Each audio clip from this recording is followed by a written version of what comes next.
Naveway, suivez le guide.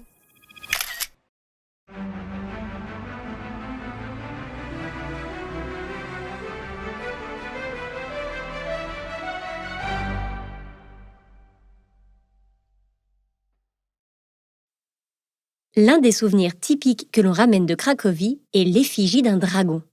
En peluche, en porte-clés, en t-shirt, c'est vous qui voyez. Vous avez saisi l'idée, le dragon est l'emblème ultime de la ville. Mais savez-vous seulement pourquoi ? Comme partout dans l'Europe médiévale, le dragon crachant les flammes de l'enfer est le symbole du mal absolu et est rattaché à de nombreuses légendes. À Cracovie, on raconte qu'un terrible dragon vit dans une tanière sous le château, ce qui pose un léger problème au roi Krak qui, lui, vit à l'intérieur du château. En plus de devoir se débarrasser d'un dragon qui terrorise son royaume et accessoirement dévore ses sujets, il doit aussi marier sa fille. Et entre les deux, il ne sait pas laquelle est la mission la plus difficile. Avec un nombre de prétendants décroissant, qui plus est rapidement, il décide de faire d'une pierre deux coups et déclare que celui qui tuera le dragon mariera la princesse. Simple et efficace, une méthode qui a fait ses preuves dans le passé. Tous les hommes courageux du royaume accourent alors à Cracovie. Mais le dragon a l'avantage non négligeable de réduire en cendres quiconque l'approche de trop près. Les prétendants ont beau essayer, ils se font griller sur le champ, littéralement. Le dragon est impossible à terrasser. Un jour, un cordonnier se présente devant le roi et demande la permission d'essayer également. N'ayant rien à perdre et préférant marier sa fille à un petit homme plutôt que vivre cette situation plus longtemps, Krak accepte. Alors que le dragon dort à poing fermé, le cordonnier dépose un mouton devant la grotte. En réalité, de mouton, la panne n'en a que l'apparence. Mais c'est bien connu, les dragons ont un tempérament de feu et ne réfléchissent pas à deux fois quand un encas se présente.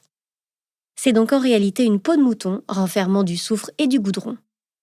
Lorsque le dragon se réveille, il l'engloutit sans même y penser et commence à sentir que quelque chose ne tourne pas rond.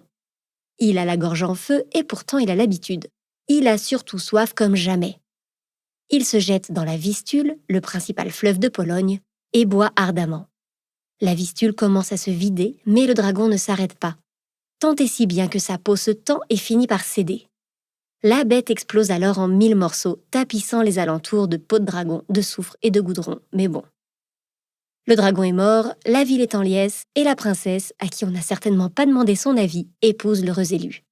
Voilà comment un paysan astucieux est devenu roi après avoir terrassé le terrible dragon de Cracovie et comment la ville a trouvé son effigie.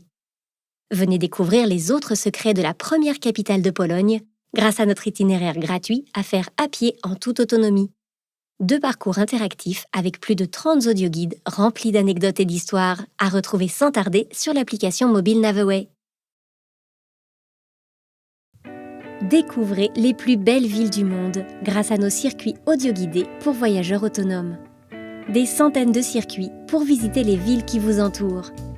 Un guidage GPS interactif à travers les plus belles rues, les plus belles places et les meilleurs quartiers. Des audioguides immersifs avec des commentaires historiques, des anecdotes et quelques mystères.